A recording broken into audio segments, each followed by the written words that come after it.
ప్రభుత్వ ఆసుపత్రి దుస్థితిపై ఎమ్మెల్సీ దువ్వాడ శ్రీనివాస్ తనిఖీలు నిర్వహించారు. ఆసుపత్రిలో రోగులు ఎదుర్కొంటున్న ఇబ్బందులను పరిశీలించారు.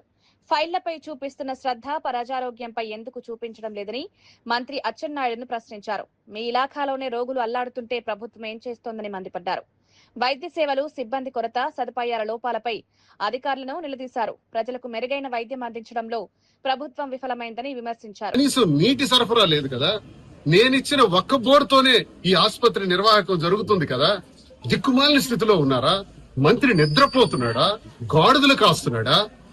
అసలు మంత్రి అహంకారంతో రెచ్చిపోతున్నాడు. వాళ్ళింట్లోనే కేంద్ర మంత్రి, వాళ్ళింట్లోనే రాష్ట్ర మంత్రి. మాకెవడేం పీకుతాడు? మాకెవడైనా ఏం చేయగలడు? మా ఇష్టం. వచ్చేవాడికి చిరాకు పట్టం, నువ్వెందుకు వచ్చారా బయటకు పోరా అంటాం. ప్రజల సమస్యలు పరిష్కరించలేదు. ప్రజల సమస్యల కోసం వస్తే పట్టించుకునే నాదుడే ఈ రోజు లేడు టీడీపీలో, కూటమి ప్రభుత్వంలో. ఈ దుర్మార్గమైన పరిస్థితుల్లో ప్రజలందరూ ఇచ్చినటువంటి వినతుల మేరకు నేను ఈ రోజు హాస్పిటల్కి వచ్చి చెక్ చేశాను. ప్రతి వార్డు చెక్ చేశాను. ప్రతి పేషెంట్ ని నేను స్వయంగా వెళ్ళి కలుసుకున్నాను. ప్రతి డాక్టర్ తో కూడా మాట్లాడాను. డిసిహెచ్ గారు కూడా వచ్చారు. సుమారు 153 మంది ఉండవలసినటువంటి స్టాఫ్ ఈ రోజు 34 మంది కనీసం లేరు.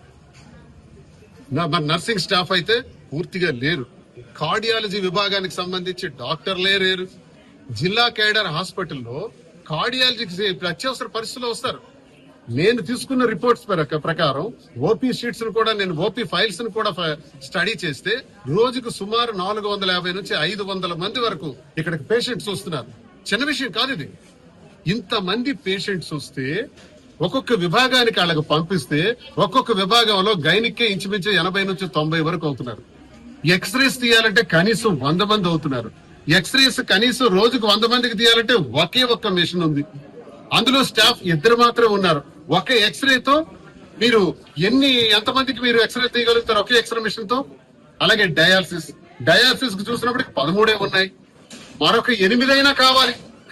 అసలే కిడ్నీ పేషెంట్స్ ఎక్కువగా ఉన్నటువంటి ప్రాంతం ఇది. డయాలసిస్ కోసం వచ్చి తీవ్రమైనటువంటి ఇబ్బందుల్లో ఉన్నారు. కూర్చున్న పేషెంట్స్ కు ఫ్యాన్ కూడా లేదు.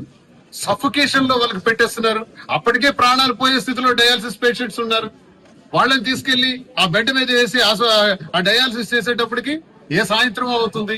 ఒకవేళ డయాలసిస్ పేషెంట్ ఆయాసంతో రావాలంటే ఫెసిలిటీ లేదు. 108 పూర్తిగా నాశనం అయిపోయింది. 108 సేవలు లేవు. హాస్పిటల్ కి అంబులెన్స్ లేదు. ఏ మంత్రి, ఏం చేస్తున్నావా నువ్వు?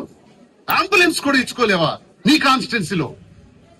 నీ కాన్స్టిట్యున్సీలో కేంద్ర మంత్రి, రాష్ట్ర మంత్రి రామ్మోహన్ నాయుడు, అచ్చెన్నాయుడు ఉన్న కాన్స్టిట్యున్సీలోని ఇంత దౌర్భాగ్యమైన పరిస్థితులు ఉంటే రాష్ట్రంలో ఏ దిక్కుమాలిన పరిస్థితులు ఉన్నాయో అంచనా వేయొచ్చు.